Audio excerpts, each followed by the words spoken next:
Graça e paz. Seja bem-vindo ao Cozinhando Depois do Culto. Por aqui o William Santana, obrigado por assistir mais esse vídeo.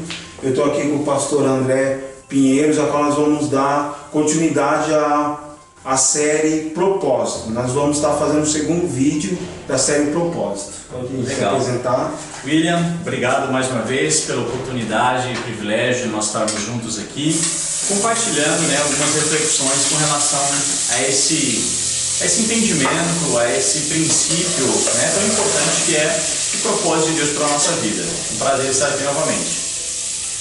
O prazer é meu, obrigado por compartilhar um pouco da sua sabedoria, os conhecimentos de Deus. E queria começar, nós estamos em pleno 2020 e tem muita gente ainda que tem dificuldade de entender propósito, chamado, se é uma diferença, se não é. Hoje acho que é muito falado, mas há um tempo atrás não era muito divulgado, não falava, as pessoas não falavam muito de propósito na igreja, né? Então, qual é a visão do pastor, qual que é o que o pastor tem para passar para nós sobre esses dois? Como você falou, é bastante pertinente e importante, porque é um assunto que hoje permeia a vida das pessoas, que é o seu propósito. Porque, na verdade, todas as pessoas, eu costumo dizer que tem dois vazios dentro de si. Toda pessoa tem dois vazios dentro de si. O primeiro é o vazio do próprio Deus. Então, só Deus pode preencher. E o segundo vazio é o vazio do seu propósito, da sua vocação, Então, como a gente falou, existe essa diferença. Você citou essa questão das pessoas não compreenderem o que é chamado, o que é propósito. Existe uma diferença entre chamado e vocação. Todo ser humano tem o mesmo chamado. Por quê? Porque a gente vai ver na Bíblia, a primeira menção da expressão chamado acontece lá em Gênesis, quando Deus chama o homem de volta para ele mesmo. Quando Deus pergunta a Adão: Adão, aonde você está? Ali acontece o chamado. Então o chamado tem a ver com voltar ao propósito original, voltar para a presença de Deus. A partir do momento que você volta para a presença de Deus, você desenvolve um propósito que tem a ver com a sua vocação. Entende? Então chamado está relacionado com a presença de Deus, o reposicionamento do relacionamento com Deus. E a vocação? Vocação é a função, é aquilo que você exerce, está dentro dessa questão de propósito. Para você exercer o seu propósito, você precisa cumprir o seu chamado, estando na presença de Deus. É como se o homem tivesse que voltar para Gênesis 1, 26. Exato. Voltar para a imagem e semelhança do Criador, senão não vai ter uma funcionabilidade com propósito nem com chamado. Se ele não voltar para Gênesis 1, capítulo 26, Sim. É até interessante por quê? Porque a palavra arrependimento em hebraico é techuvá. A expressão techuvá, que é traduzida como arrependimento ali no hebraico, ela tem um significado que é voltar à origem.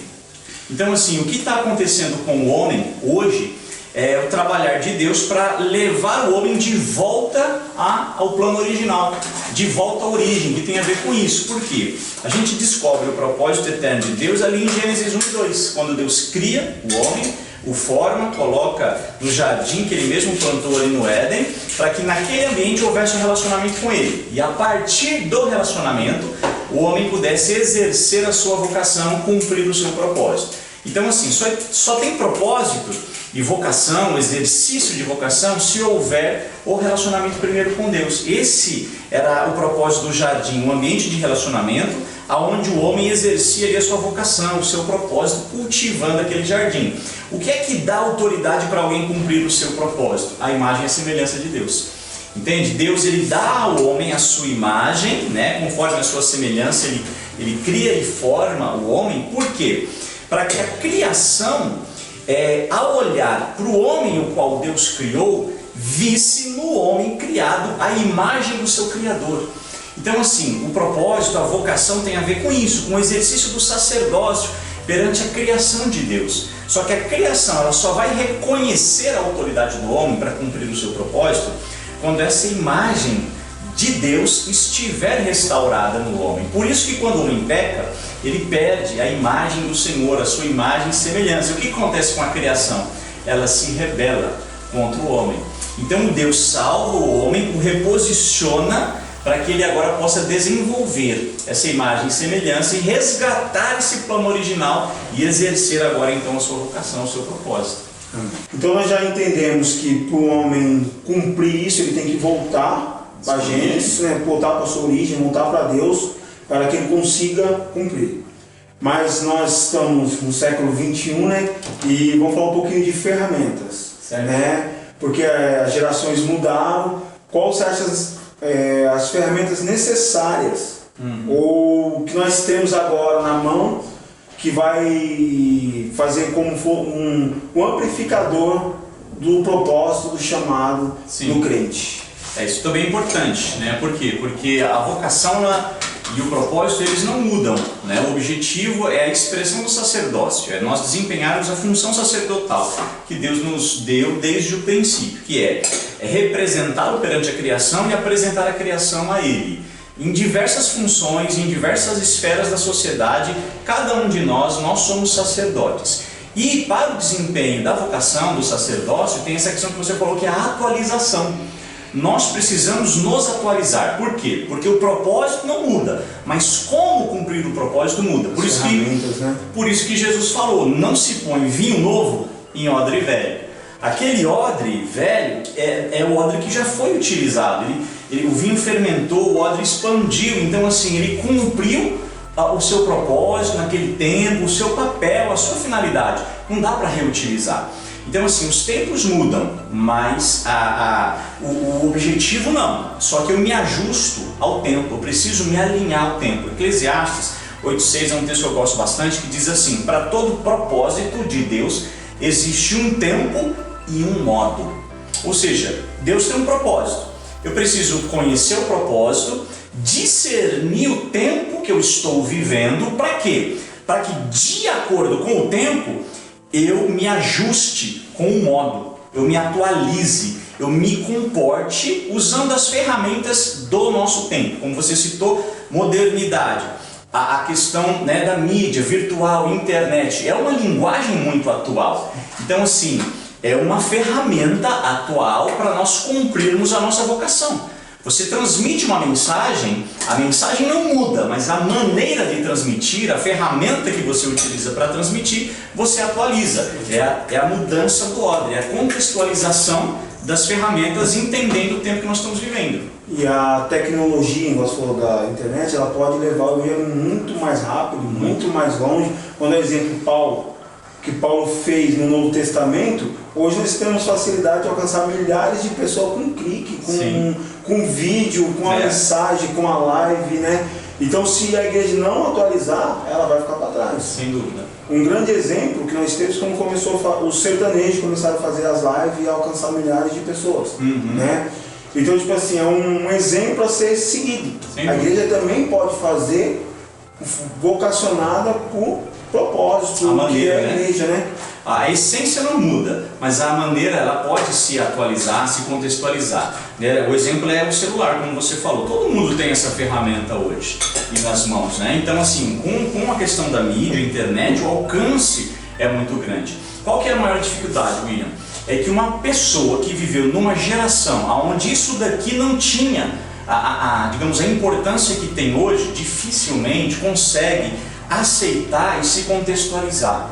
É uma dificuldade natural, né? Por quê?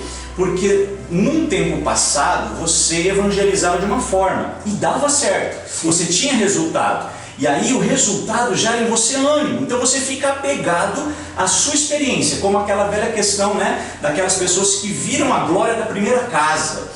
E agora a segunda casa está sendo construída e esteticamente, na sua estrutura, ela é inferior. Né? Como diz lá a palavra de Deus, né? Em Esdras. Então, o que acontece? Aqueles que estão vendo a segunda casa estão alegres. Por quê? Porque não conheceram a primeira. Não conheceram a primeira. Né? Então, por isso que o escritor também ali de Ageu diz que a glória da segunda casa seria maior do que a primeira. Por quê? Porque aquela anterior passou. Sabe? Um desafio que eu vejo na vida de um personagem que me chama muita atenção é o próprio Noé. Por quê? Porque Deus manda ele construir um barco. Num período que não se conhecia chuva sobre a terra, ele constrói um barco que ele demora quanto tempo para construir o barco? aproximadamente 120 anos. Para pensar, 120 anos da sua vida, é lógico que as pessoas viviam mais naquela época, mas 120 anos gastos para a construção de um barco. Veio o dilúvio. O propósito do barco era a travessia do dilúvio, passar por aquela fase. Quanto tempo Noé e sua família ficam dentro daquele barco que eles gastaram 120 anos de suas vidas para construir? Aproximadamente 1 ano. Qual foi o maior desafio de Noé? Não foi construir a arca, foi sair dela. Por quê? Porque ele gastou muito tempo para usar, proporcionalmente falando, muito pouco. Então assim, deu certo, mas se Noé não saísse da arca, ele não cumpriria o seu propósito.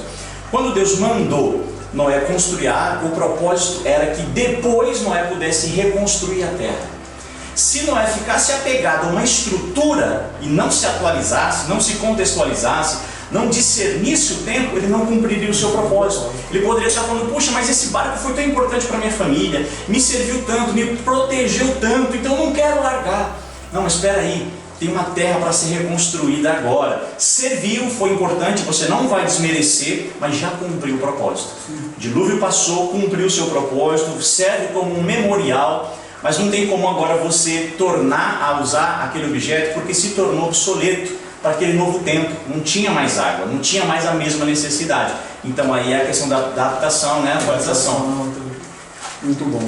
Nós falamos já como viver, das ferramentas, né? Sim. Então agora o pastor vai deixar um recado. Eu vou deixar a receita do frango francês na descrição do vídeo, quem quiser fazer em casa, já todos os ingredientes. Eu vou propor um desafio. O primeiro nós conseguimos 2.000 views, então eu vou propor um desafio de 5.000 views. Legal. Vai chegar em 5.000 views, nós vamos gravar o terceiro. Tá bom. Né? Nós vamos gravar o terceiro. Então esse é o desafio proposto aí. 5.000 views, nós gravamos o terceiro Tudo bem. episódio. Legal. Ele pode deixar um recado aí para essa geração, para a geração Sim. passada também, né? Como a gente compartilhou aqui, o William falou, é importante esse entendimento, essa contextualização. Eu queria ler um versículo que eu acho bastante pertinente também. Em Atos capítulo 13, versículo 36, diz assim: porque na verdade, tendo Davi servido a sua própria geração, conforme o desígnio de Deus, adormeceu, morreu, né? E foi sepultado juntamente com os seus pais. Esse texto aqui, o escritor Lucas, ele fala que Davi serviu a sua geração, ou seja, no seu tempo, na sua época, ele serviu a sua geração de maneira contextualizada, conforme o propósito de Deus. Então assim, para você que está aí nos acompanhando, procure discernir o que Deus está fazendo nesse tempo e se insira nisso. A partir daí, no seu relacionamento com Deus, você vai desempenhar a sua vocação, você vai servir a sua geração, como Davi serviu, conforme o propósito de Deus. Por quê? Porque a nossa vocação, ela se cumpre no serviço aonde nós estamos. Nós sempre vamos alcançar o nosso próximo, servindo, exercendo o nosso sacerdócio. É isso daí. Amém. Eu quero agradecer a todos que assistiram mais esse vídeo. Até o próximo, nós vamos ficando por aqui, que nós vai para a parte boa, né? Tá cheiroso o negócio aqui. Crente gosta de comer, né? Difícil é um crente sem fome, né? Verdade. É muito difícil. Então, graça e paz a todos e até o próximo vídeo. Amém. Deus abençoe.